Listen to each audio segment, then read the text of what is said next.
विद्यालय विशिष्ट शिक्षक नियमावली 2023 के तहत शिक्षकों की सह क्षमता परीक्षा 2024 में आयोजित करने के लिए तिथि एवं ऑनलाइन करने का तिथि घोषित कर दिया गया है। इस परीक्षा में सिलेबस क्या होगा, कितना अंक लाने पर राज्यकर्मी का दर्जा मिल जाएगा, इससे संबंधित जानकारी आगे के वीडियो में देखते हैं।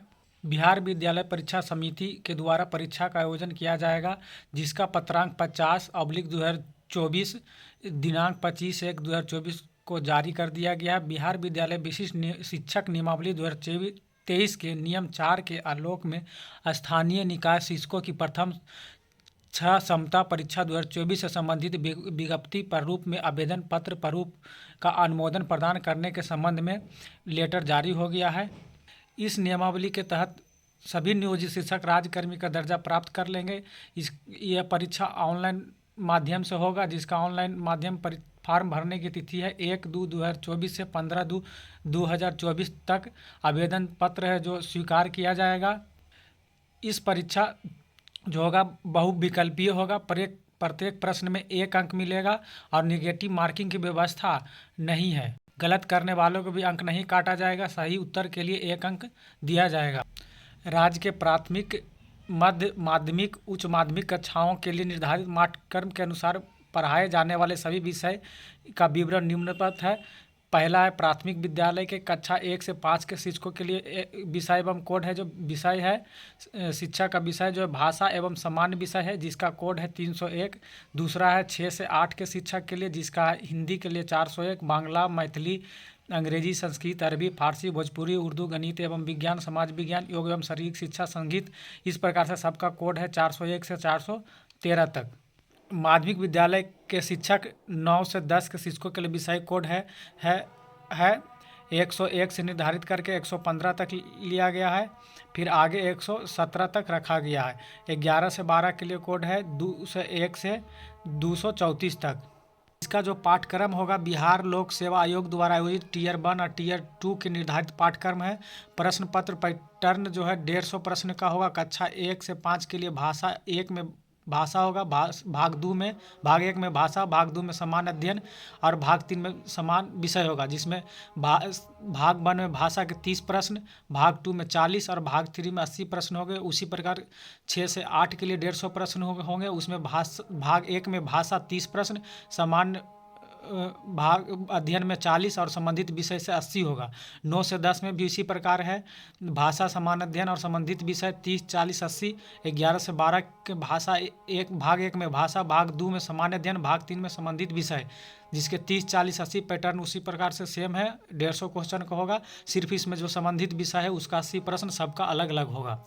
अहर्ता है कि स्थानीय निकाय द्वारा राज्य के प्राथमिक, मध्यम माध्यमिक, उच्च माध्यमिक शिक्षकों में नियुक्त एवं कार्य शिक्षक, शारीरिक शिक्षक सहित पुस्तकालय अध्यक्ष की भी परीक्षा होगी।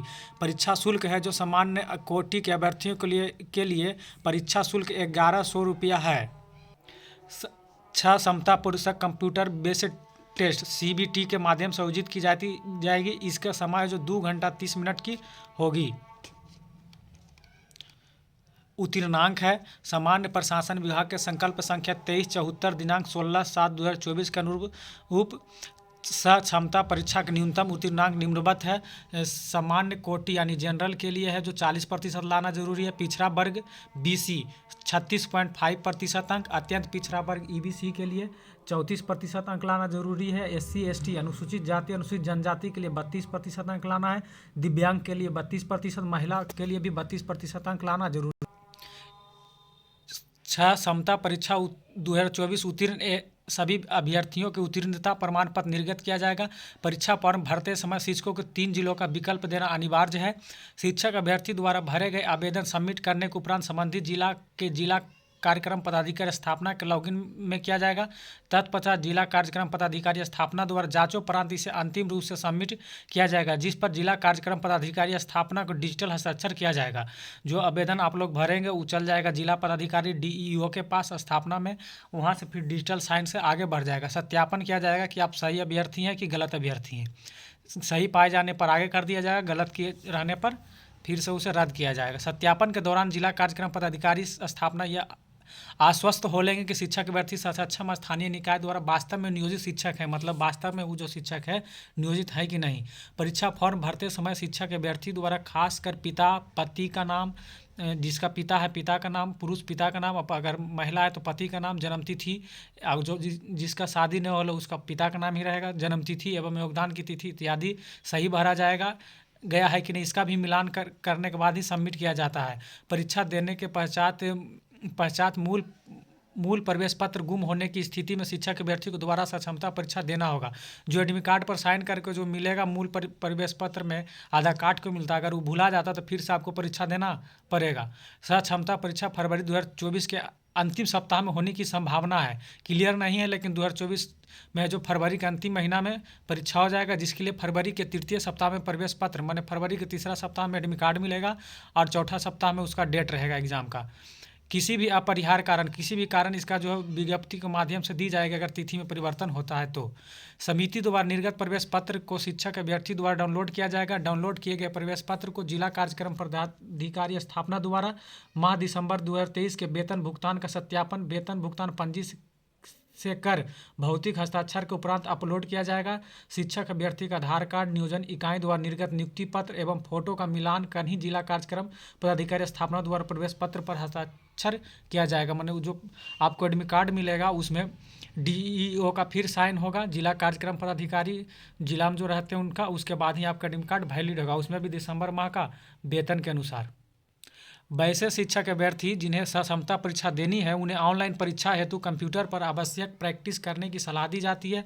यह प्रैक्टिस नज़दीकी विद्यालय के आईसीटी लैब में संध्या 5 बजे के बाद अपना अथवा नज़दीकी प्राथमिक शिक्षक प्रशिक्षण संस्थान, जिला शिक्षा एवं प्रशिक्षण संस्थान, शिक्षण प्रशिक्षण महाविद्यालय में संध्या 7:30 बजे से 9:30 बजे तक की जा सकती है। शिक्षक अभ्यर्थी यदि चाहे तो अपनी सुविधा अनुसार निजी कंप्यूटर अपने संस्थान में प्रैक्टिस कर सकते हैं। सक्षमता परीक्षा उत्तीर्ण के पश्चात सभी उत्तीर्ण अभ्यर्थियों को विद्यालय आवंटन के पूर्व काउंसलिंग होगा। अब विद्यालय आवंटन से पूर्व ही काउंसलिंग होगा, जिसमें उनके प्रमाण पत्रों की जांच की जाएगी तथा थंब इम्प्रेशन एवं आइरिस रिकॉग्निशन का मिलान किया जाएगा। जो आँख का आइरिस होता है उसका और अंगूठा का निशान जो वहाँ लिया जाएगा उसका मिलान किया जाएगा। जिला कार्यक्रम पदाधिकारी स्थापना यह ध्यान रखेंगे कि सभी प्रकार के न्यायिक, शिक्षक, अपीलीय प्राधिकार में विचाराधीन मामलों से संबंधित अभ्यर्थी सक्षमता परीक्षा आवेदन सबमिट नहीं हो सके। ये माने गलत हो जो एक भी या किसी प्रकार उस पर केस चल रहा है, इस प्रकार के आवेदन को आगे नहीं बढ़े। जो शिक्षा जो इसका रिजल्ट आएगा तो उसमें नॉर्मलाइज होगा, सभी पालियों को मिलाकर उसमें नॉर्मलाइज होगा। सामान्यतः अलग अलग पालियों के प्रश्न पत्रों में अलग अलग कठिनाई स्तर होने के कारण इन परीक्षाओं को परीक्षा फल तैयार करने के पूर्व नॉर्मलाइज की विधि अपनाई जाती है ताकि किसी भी विशेष पाली के अभ्यर्थियों को कोई लाभ या हानि नहीं हो। इसलिए इस परीक्षा में नॉर्मलाइज विधि अपनाकर परीक्षा फल प्रकाशित किया गया। जैसे नॉर्मलाइज की प्रक्रिया उपरांत अभ्यर्थी जो भी नॉर्मलाइज स्कोर होगा वही अभ्यर्थी का प्राप्तांक होगा।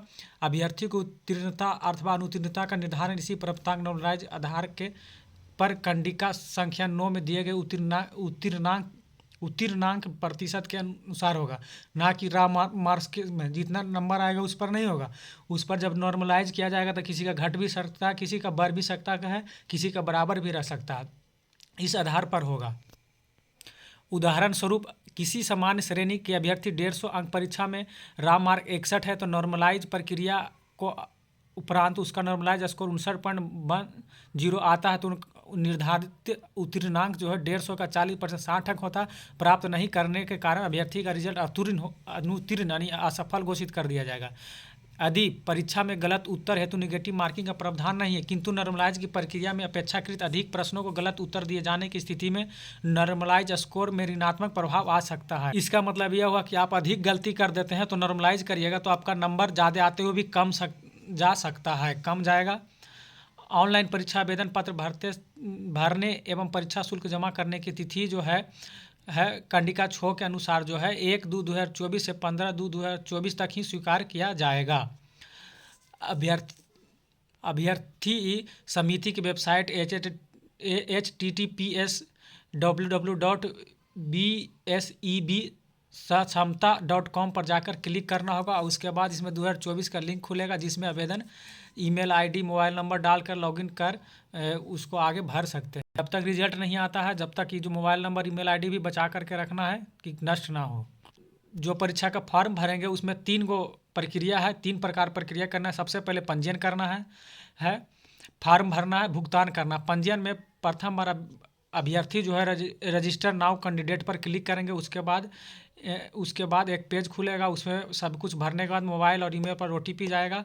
उसको भरने सबमिट करने पर उसका आपका लॉगिन आईडी आ जाएगा। लॉगिन आईडी जो mobile registered mobile number email पर चला जाएगा। फिर फॉर्म में जो 3 प्रकार से भरेगा, पंजीयन करना है, फॉर्म भरना है, भुगतान करना, फिर फोटो अपलोड करना है।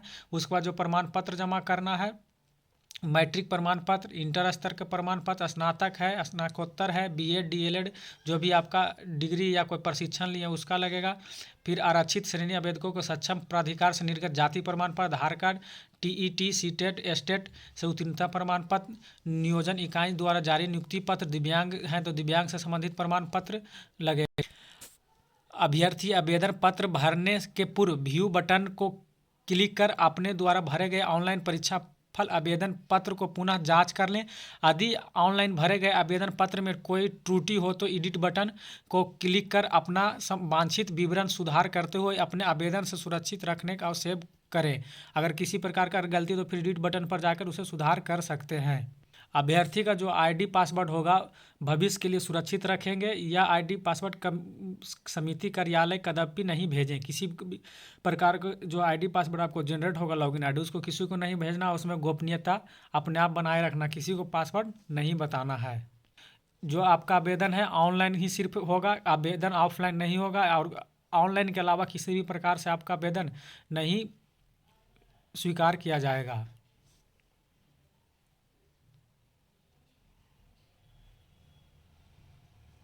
आपका जो आवेदन है उस पर एक घोषणा पत्र है। घोषणा पत्र को जो है कि कैपिटल लेटर बड़ा अक्षर में नहीं लिखना है।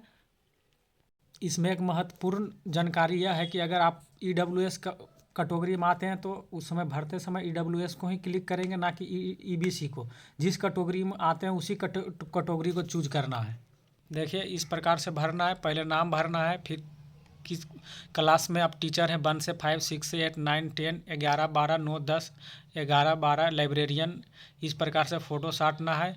फिर जिला परिषद में है से, प्रखंड से, पंचायत से, नगर निगम से, नगर पंचायत नगर परिषद किससे आपकी नियुक्ति हुई, कहाँ पोस्टिंग है, कहाँ पहला पोस्टिंग था, फिर दूसरा पोस्टिंग फिर है, अभी कहाँ वर्तमान में कर रहे हैं। फिर पिता का नाम, माता का नाम, सब डेट ऑफ बर्थ सब कुछ भर के जेंडर भरना है, क्वालिफिकेशन, फिर आप ट्रेनिंग डिटेल दीजिएगा, फिर कौन सा सीटेट एस्टेट पास किए हैं, जिसका देना है, कौन सा विषय के आप शिक्षक हैं, जिसका जिस विषय में वो भरेंगे। उसके बाद एड्रेस है, मोबाइल नंबर, फिर ये डिक्लेरेशन है जिसको लिखना है। फिर डिजिटली साइन करेंगे DPO सर।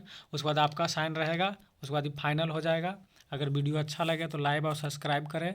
और राज्यकर्मी से संबंधित किसी भी प्रकार की जानकारी रहेगा तो वीडियो में आगे बढ़ाकर दिया जाएगा। और उसे अपडेट पाने के लिए चैनल को सब्सक्राइब जरूर करें।